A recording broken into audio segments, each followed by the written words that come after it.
Hello students, welcome back to Siddhant college study point. I am Nandita Jain. इस video lecture में हम continue करेंगे MA Hindi IGNOU के सब्जेक्ट एमएससी 12 को। इसकी 13 कहानी हमारे चैनल पे अपलोड हो चुकी हैं। टोटल 15 कहानियाँ हैं, लेकिन व्याख्या सिर्फ 10 कहानियों की ही आती है।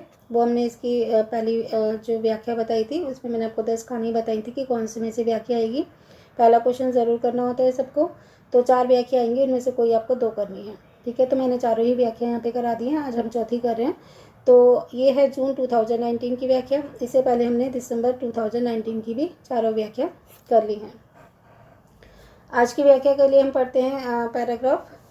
राजमत की धुंध के कारण राजा को कुछ सूझता नहीं था। कबीर की जबान से मौत का नाम सुनकर राजा को पहली मर्तबा ध्यान आया कि देर सवेर मौत तो सबको आनी ही है, पर उसकी बात अलग है। वो देश का मालिक है। आवाज़ को दबाकर कहने लगा, कबीर एक बात तो बता। देख, सही सही कहना, मुझे तुझ पर भरोसा है। ये 9 कुटी राज्य का सिंहासन, एक अखूट खजाना, सह विशाल फौज, ये चमचमाती तलवारें और ये घोड़े हाथी, क्या इस मेरी मौत से मेरी रक्षा नहीं कर सकती। वो गिनवाता है कि मेरे पास क्या क्या है। राज्य का सिंहासन है, बहुत सारा खजाना है, विशाल फौज है, चमचमाती तलवारें हैं और हाथी घोड़े हैं। क्या ये सब मेरी मौत से रक्षा नहीं कर सकते? क्या नाचीज रियाया की तरह मुझे भी एक दिन मरना ही होगा? ठीक है, तो आई होप कि आप ये समझ गए होंगे कि कौन सी कहानी का ये पैराग्राफ है। प्रसंग पढ़ लेते हैं। प्रस्तुत गद्यांश विजयदान देथा की प्रसिद्ध कहानी दूजो कबीर से अवतरित है। इस कहानी में लेखक ने कबीर को एक ऐसे कलाकार के रूप में चित्रित किया जो न केवल स्वाभिमानी और आजाद तबीयत का है, अपितु मनुष्य को मनुष्य समझने वाला एक विचारक भी है। बहुत ही अच्छी कहानी है, पहले आप इसे पढ़ लीजिएगा। ये कहानी की वीडियो मैंने नहीं बनाई है। लेखक ने प्रकारांतर से आज की उन परिस्थितियों पर चोट करने का प्रयास किया है जहां समाज में मानवीय गुणों से अधिक महत्व व्यक्ति की संपत्ति और पद को देने की बात देखने में आती है।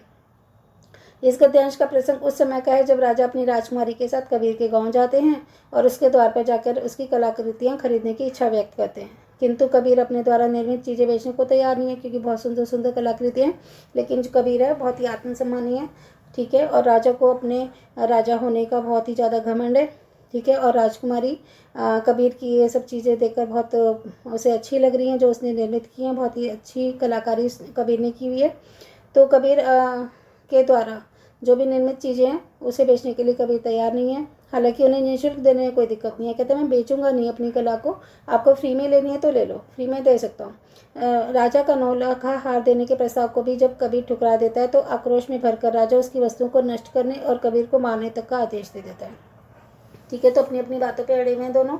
राजा कहता है 9 लाख हार ले लो और मुझे ये चीज़ें दे दो। कहता बेचूंगा तो मैं बिल्कुल नहीं, हाँ आपको फ्री में लेनी है तो ले लो। ठीक है, तो राजा को गुस्सा आ जाता है और वो कहता है कि ये सब चीज़ें जो इसने बनाई हैं इसकी कलाकृतियों को सबको नष्ट कर दो।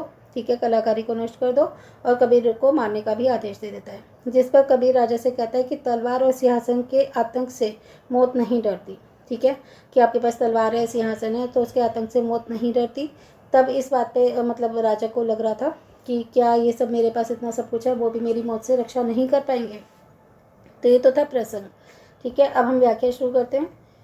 व्याख्या में है कि कबीर के यह कहने पर कि तलवार और सिंहासन के आतंक से मौत नहीं डरती, राजा को एक बार मौत का ध्यान आया। उसे लगा कि मौत तो देर सवेर सबको आती ही है, किंतु मैं तो राजा हूँ, सो मेरी बात तो अलग होनी चाहिए। और तभी जबान से वह कबीर से ही पूछता है कि कबीर एक बात मुझे सच सच बता, सही सही कहना, मुझे तुझ पर ही भरोसा है। क्योंकि जब इतनी सारी बातें हो गई थी ना, तो फिर राजा को कबीर से थोड़ा सा मतलब लगा कि मैं कबीर से अपने दिल की बात पूछ सकता हूँ।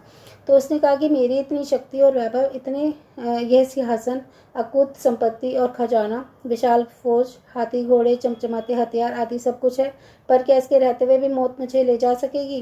क्या ये सब मेरी रक्षा नहीं कर सकेंगे? क्या मुझे भी एक मामूली आदमी की तरह मौत को गले लगाना होगा?